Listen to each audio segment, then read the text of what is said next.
తాకట్లో ఉన్న బంగారాన్ని విడిపించి ఆ రోజున మార్కెట్ ధర కట్టి మిగిలిన డబ్బును మీకు అందిస్తుంది కొమ్మూరి గోల్డ్.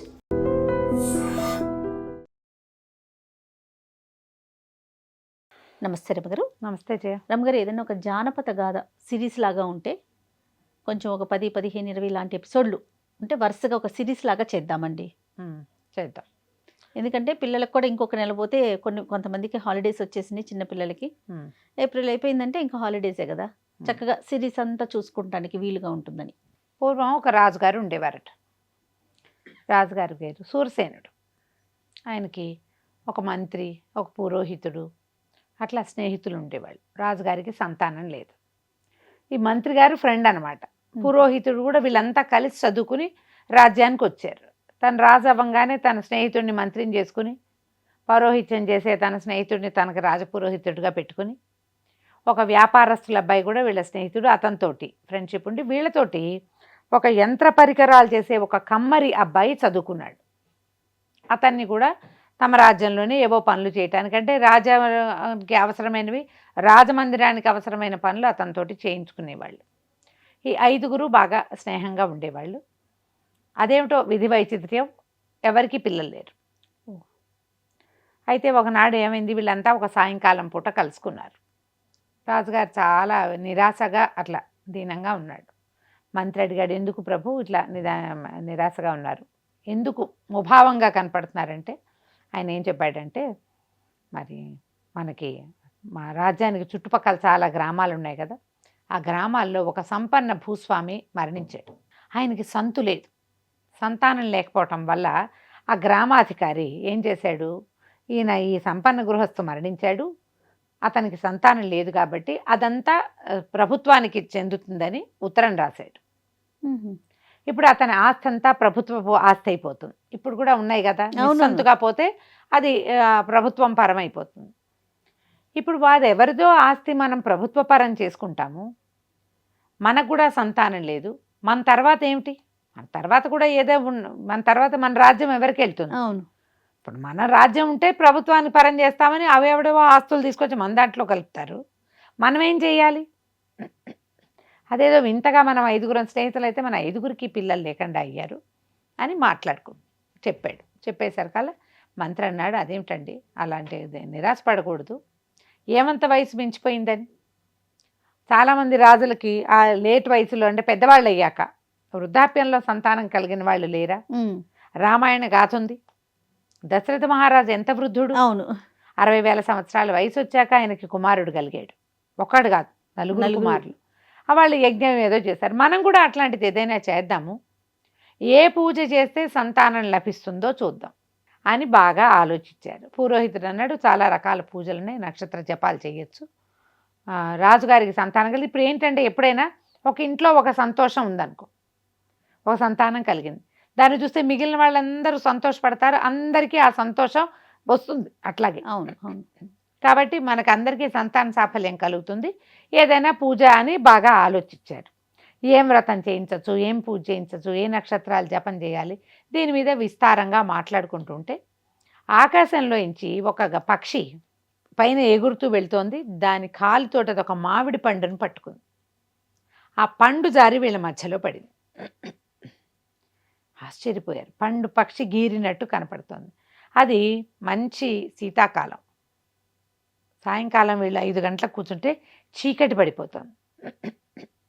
ఆ సమయంలో మామిడి పండు ఎట్టా వస్తుంది? అది పైనుంచి పక్షి గీరినట్టు తెలుస్తోంది. ఆశ్చర్యపోయారు. ఇది వేళగాని వేళ, కాలంగాని కాలంలో మామిడి పండు ఇలా రావటం ఏమిటి అని ఆలోచించుకున్నారు. ఏదో ఆ మాట ఈ మాట మాట్లాడుకున్నారు.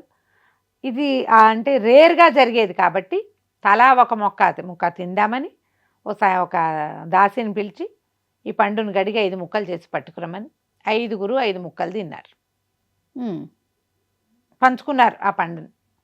ఎవరి దారిని వాళ్ళు. చీకటి పడేసే చలికాలం కదా, ఇళ్ళకి వెళ్ళిపోయారు. రాజుగారు అంతఃపురంలోకి వెళ్ళిపోయాడు. మంత్రి గారు తన సౌధానికి, వ్యాపారస్తుడు, కమ్మరి, తర్వాత పురోహితుడు కూడా ఎవరిళ్ళకి వాళ్ళు వెళ్ళిపోయారు. కొద్ది రోజుల్లో 5గురు భార్యలు గర్భవతులయ్యారు. 5గురికి 5 కుమారులు కలిగారు. కుమారులు 5గురికి కూడాను. 5గురికి కుమారులే కలిగారు. ఒక్కొక్కళ్ళకి ఒక్కొక్క కుమారుడికి ఒక్కొక్క పేరు పెట్టారు. రాజుగారి అబ్బాయి పేరు వసంతుడు, మంత్రి గారి అబ్బాయి పేరు రాముడు, పురోహితుడి కుమారుడి పేరు ప్రవరుడు, తర్వాత వ్యాపారస్తుడి కుమారుడి పేరు సాంబుడు, ఈయన ఉన్నాడు కదా కమ్మరి ఆయన, వాడి పేరు దండుడు అని పెట్టారు. ప్రసాదులు. ఓహో, అట్లా ఇలా ప్రసాదంగా ఆ మామిడి పండు లభించిన వేళా విశేషం మంచిది. పురోహితుడు ఆ సమయంలో ఆయన సమయం లెక్క కట్టి ఇది మన అదృష్ట ఫలం, మన సమయం మంచిది, అందుకే మనకి ఇది దొరికిందని చెప్పాడు. అందుకే ఆ పండు తిన్నారు. తర్వాత ఒక 3-4 నెలలకే భార్యలు గర్భవతులు అయ్యారు. ఏడాది తిరిగేసరికి కుమారులు అన్నారు. ఎంత చక్కగా తయారయ్యారో పిల్లలు. 5గురు కలిసే పెరిగారు, కలిసే చదువుకున్నారు. తండ్రుల్లాగానే ఎవరి విద్యల్లో వాళ్ళు ప్రవీణులు అయ్యారు. వ్యాపారస్తుడి కొడుకుకి వ్యాపారం వచ్చింది, తర్వాత మన కమ్మరి అయిన కొడుక్కి యంత్ర సాధనాలు చేయటం వచ్చింది, పురోహితుడి కుమారుడికి పౌరోహిత్యం, మంత్రి గారి అబ్బాయికి మంత్రాంగం, రాజుగారి అబ్బాయికి రాస విద్యలు. కానీ వీళ్ళు 5గురు ఎడబాయని జంటగా ఉండేవాళ్ళు.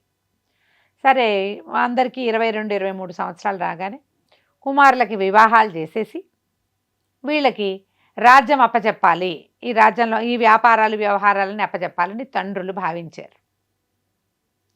భావించేసరికి వీళ్ళు ఏమనుకున్నారు, ఇప్పుడే చదువులు అవ్వగానే ఈ బాధ్యతల్లో ఎందుకు పడాలి, కొంతకాలం మనం బయట ఎక్కడైనా తిరిగి రావాలి, తిరిగి వద్దాం. చెబితే వీళ్ళు ఒప్పుకోరని 5గురు అబ్బాయిలు తమకి దొరికిన సంపదల్ని, వజ్రాలని అన్నీ మూటగట్టుకుని గుర్రాలతోటి బయలుదేరారు. 5గురు చెప్పలేదు. 5గురు చెప్పల.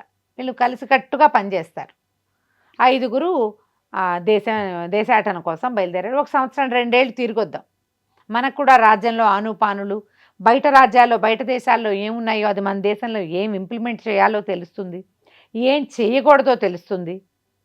కొంచెం ప్రపంచం చూడడం కోసం. పట్టాభిషేకం చేసుకున్నాక పంపరు, అవును, ముందే వెళ్ళాలి. అందుకని 5గురు బయలుదేరి వెళ్ళిపోయారు. వీళ్ళు వెళ్ళి రకరకాల ఆ ఊళ్ళు ఈ ఊళ్ళు చూసుకుంటూ, వీళ్ళ దగ్గర ధనం ఉంది, తెలివిగల వాళ్ళు, ఎక్కడ ధనం అపహరణకు గురవటాలు అట్లా ఏం జరగల. 5 గుర్రాలతోటి బయలుదేరి వెళ్తూ వెళ్ళారు.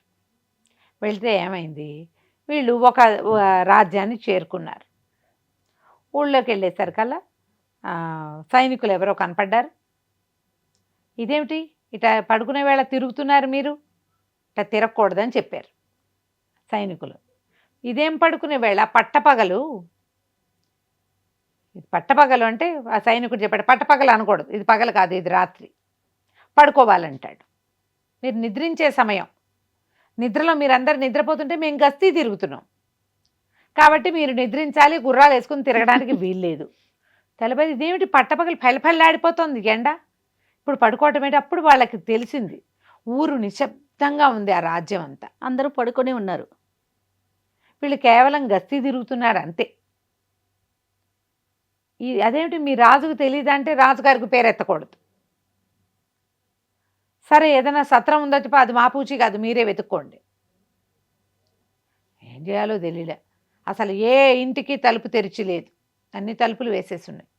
ఏమిటో చూద్దామని కొంచెం అటు ఇటు తిరిగి, ఒరే మన దగ్గర ఉన్న ఆహారం తిని ఎక్కడైనా పడుకుందాము అని చెప్పి ఏం చేశారు వీళ్ళు, వచ్చే దారిలో ఏవో అవి ఇవి కొన్నారు, పళ్ళు ఫలాలు కొన్నారు, తిండి పదార్థాలు కొన్ని తెచ్చుకున్నారు, తినేసి ఒక ఇంటి అరుగు మీద విశ్రాంతి తీసుకున్నారు. 5గురు తలా పక్కన పడుకున్నారు. ముందు నిద్ర రాదు, పట్టపగలు ఏం నిద్ర వస్తుంది.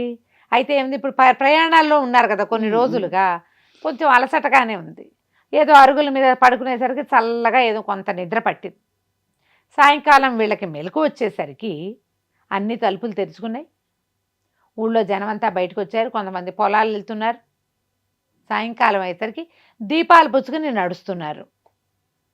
ఇళ్లల్లో పనులు అవుతున్నాయి, వంటలు మొదలు పెట్టుకున్నారు. కొంతమంది పొలాలు, కొంతమంది వ్యాపారాలు, కొంతమంది ఉద్యోగాలు. చిన్నపిల్లలు బళ్ళకెళ్తున్నారు, కొంతమంది పిల్లలు బయట ఆడుకుంటున్నారు. వీటికి అర్థం కాల. చీకటి పడిన కొందికి పనులు ఉద్రేకం పెరిగిపోయింది. పట్టపగలు తిరిగినట్టుగా రాత్రి వేళ తిరుగుతున్నారు జనం. ఏమిట్రా వీడి తమాషా, వీళ్ళు ఏమిటి ఇలా ఉన్నారు, వీళ్ళు పగలేమో నిద్రపోతారు, రాత్రేమో తిరుగుతారు, పనులు చేసుకుంటున్నారు. పైగా అసలు చాలా సహజంగా మామూలుగా ఉన్నారు. ఎక్కడ అలసట అలా ఏం కనిపించట్లేదు. ఎవరు ఆవలించట్లేదు, ఒకళ్ళకి నిద్రమోహం లేదు. బాగుంది రమ్మగారు. బాగుందిగా, వెరైటీగా. సరే ఏమిట్రా అని ఒక గ్రామస్తుడిని పట్టుకున్నారు. సత్రాలు అవి ఎక్కడన్నాయో చూసుకుని ఓ సత్రం పట్టుకుని సత్రానికి వెళ్ళారు. వాళ్ళు కూడా రెడ్డి స్నానం చేయండి అంటే రాత్రి 9 గంటలకి స్నానాలు చేస్తారు. వేడి నీళ్ళు పెట్టారు, స్నానాలు చేశారు. ఆ సత్రం వాడిని పట్టుకున్నారు. ఏమిటైనా మీ సంగతి? మా రాజుగారు ఒక విచిత్రమైన రాజు. ఆయన పేరు కానీనుడు. అయితే ఆయనకి సుబుద్ధి కుబుద్ధి అని 2 మంత్రులు ఉన్నారు. సుబుద్ధి తెలివైన వాడే, కానీ కుబుద్ధి అదొక విచిత్రమైన ఆలోచనలు. రాజుగారు నందంటే నంది, పందంటే పంది అంటాడు. ఈ కానీనుడికి ప్రపంచమంతా చేసే పని ఆయనకు నచ్చదు, ఏదో కొత్తగా చేయాలని ఉంటుంది. ఆయనకి ఏమనిపించింది, మనం ఆహారము నిద్ర ఈ రెండిటి వల్లే కదా రాత్రి పగలు నిర్ణయించబడ్డాయి. పగలు ఆహార సంపాదన చేయాలి, ఆహారం తినాలి, రాత్రి నిద్రపోవాలి. మనం ఎందుకు చేయాలి ఈ ఆహార సంపాదన? ఆహారం కోసం చేయవలసిన పనులు అంటే పొలం పనులు, వ్యవసాయ పనులు, కాకపోతే ఈ పనులు రకరకాల వస్తువులు తయారు చేయటాలు, వ్యాపారం, అది రాత్రి చేద్దాం. రాత్రి పడుకునేది పగలు పడుకుంటే సరిపోతుంది. ప్రయత్నం చేద్దామన్నాడు. సుబుద్ధి తప్పు అట్లా చేయకూడదు, సూర్యుడితో పాటు రోజు నడుస్తుంది, అట్లా పనికిరాదంటే రాజుగారు సుబుద్ధిని ఉద్యోగం నుంచి పీకేశాడు, పక్కన పడేశాడు. కుబుద్ధి అన్నాడు, ఎంతో బాగుంది, ప్రపంచం అంతా ఒకలా ఉంటే మన దారిని మనం ఉంటాం, పేరుకు తగ్గవాడు. ఆ కుబుద్ధి ప్రోత్సాహంతో రాజు ఈ పని మొదలుపెట్టాడు. ఇప్పటికి 6-7 సంవత్సరాలుగా ఇదే చేస్తున్నారు వీళ్ళు. ఈ రాజ్యం అంతా ఇంతే, ఇక్కడికి ఎవరొచ్చినా ఇలాగే రావాలి. మొదట 2 ఏళ్ళు చాలా కష్టపడ్డారు ప్రజలు, ఇప్పుడు అలవాటు పడ్డారు. అలవాటు పడి పగళ్ళందరూ తలుపులేసుకుని నిద్రపోతారు. రాత్రి అవ్వగానే టింగురంగమ్మని లేచేసి వ్యవసాయాలు అవి లాంతర్లు పెట్టుకుని వ్యవసాయం చేసుకుంటారు. భగవంతుడు అనుకూలించి వాళ్ళకి పంట తింటే పండుతోంది, ఎందుకంటే పగలు దానిపైన చేసుకో.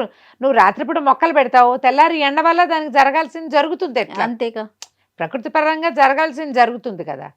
వీళ్ళకి అనిపించింది, ఏమిటి ఈ రాజు, ఇదేమైనా తెలివిగల పనేనా? మన చుట్టుపక్కల ఇలాంటి వాళ్ళు ఉన్నారా? వీడిని సరిచేయకపోతే మన ప్రజ్ఞ ఏమిటి? ఈ రాజుని సరిచేయాలి ఎలా? సరే ఆలోచించి ఒక ప్లాన్ మొదలు పెట్టుకున్నారు. ఏమని వెళ్ళారు రాజుగారి దగ్గరికి, మేము కాశ్మీర దేశానికి చెందినటువంటి పద్మశాలీలం 5. మేము అత్యద్భుతమైన వస్త్రాలు నేస్తాం, 6 నెలలు పడుతుంది. అది ఒక పంచా ఉత్తరీయము, ఒక చీర రవిక ఉపరి వస్త్రము, ఈ 4 వస్త్రాలకి 6 నెలలు పడుతుంది. 6 నెలల్లో మేము నేసినటువంటి వస్త్రాలు ఎలాంటివంటే దేవతాంశ కలిగిన వస్త్రాలు. అవి ఆసక్తి ఉన్నవాళ్ళు మాతో చేయించుకుంటారు. మేము మా రాజ్యంలో ఏవో విపత్కర పరిస్థితులు వచ్చి బయటకు వచ్చేసాం. కాశ్మీరంలో ఇప్పుడు మేము ఉండట్లా, బయటకు వచ్చేసాం. ఏ రాజ్యం వాళ్ళు మాకు సమయం ఇచ్చి డబ్బిచ్చి ఇల్లు ఇచ్చి చేస్తారో వాళ్ళకి ఇవి వేసిస్తాం. ఆ వస్త్రాలు కట్టుకుంటే ఇక వాళ్ళు చిరంజీవులుగా ఉండిపోతారు. నో మరణం. మరణం అంటే చచ్చిపోతారేమో, కానీ వాళ్ళ పేరు ప్రజ్ఞ ప్రపంచానికి బాగా తెలుస్తుంది, గుర్తింపబడతారు. ఆ పని చేయటానికి వచ్చాం, మీకు ఆసక్తి ఉంటే డబ్బులు ఇవ్వండి, ఇల్లు ఇవ్వండి, వాకిలు ఇవ్వండి, సమయం ఇవ్వండి అని చెప్పారు. రాజు బాగా ఆలోచించుకున్నాడు. మనకి పేరు ప్రఖ్యాతే కదా ఎవరికైనా కావాల్సింది, వెధవ జీవితం శాశ్వతమా? కాదు, పేరు ప్రఖ్యాతి. తర్వాత కొత్తగా ఎవ్వరూ చేయండి, మామూలుగా బట్టలే ఉంది, పంచ నేయటానికి కూర్చుంటే పొద్దున మొదలుపెట్టి సాయంత్రానికి అయిపోతుంది. 6 నెలలు పట్టే వస్త్రాన్ని కట్టుకోవడం అంటే సామాన్యమా? అది ఎంత గొప్పదై ఉంటుంది. అదేమిటో చూద్దాం అనుకున్నాడు. కుబుద్ధి కూడా దాన్ని ఎంకరేజ్ చేశారు. అయితే వీళ్ళు దానికి ఒక ప్రత్యేకమైన క్లాజ్ చెప్పారు, చాలా ప్రత్యేకమైన క్లాజ్, వింటే అదిరిపోయే క్లాజ్ అన్నమాట. ఆ అదిరిపోయే క్లాజ్ ఏమిటో మనం వచ్చే భాగంలో చూద్దాం. అలాగే రమ్మగారు, మంచి సస్పెన్స్లో పెడుతున్నారు మీరు. నమస్తే అండి. నమస్తే. And for more videos, Please subscribe to iDream. Please subscribe to iDream. Please subscribe iDream. And please subscribe to iDream. For more videos, subscribe to iDream. please like, share and subscribe to the channel. Congratulations, iDream. Subscribe to iDream. Subscribe to iDream. So subscribe to iDream Media.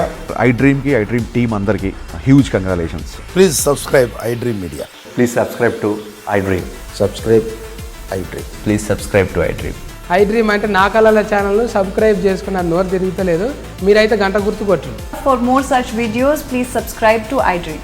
Subscribe to iDream. Please subscribe to iDream. Please subscribe iDream Media. Please do subscribe to iDream. Please subscribe to iDream Media. For best entertainment and information, please subscribe iDream. And don't forget to subscribe to iDream.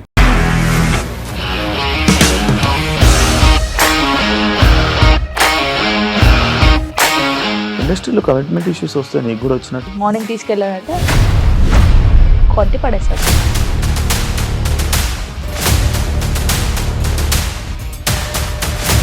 ఒక్కళ్ళు కూడా చూడలేదు ఈ cinema అని చెప్పడానికి కూడా చాలా ధైర్యం కావాలి. అది నిజం కదా, దాంట్లో ధైర్యం ఏంటి? ఇది నెక్స్ట్ డే ప్లేట్ మార్చేస్తే తప్పు కదా. As of now we are comfortable this అని నేను అనుకుంటున్నాను. రష్మిక గారిది మీది ఒకే ఊరు అంట కదా.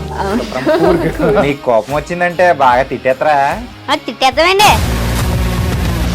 నిజంగా గేమ్ ని ఎలా చేంజ్ చేయగలిగారు? ఏపీఎస్ఎఫ్సి వాళ్ళకి 6 నెలల్లో నేను 6 లక్షలు కట్టా. బిజినెస్ చేయాలనుకుంటే it is as difficult as riding a tiger.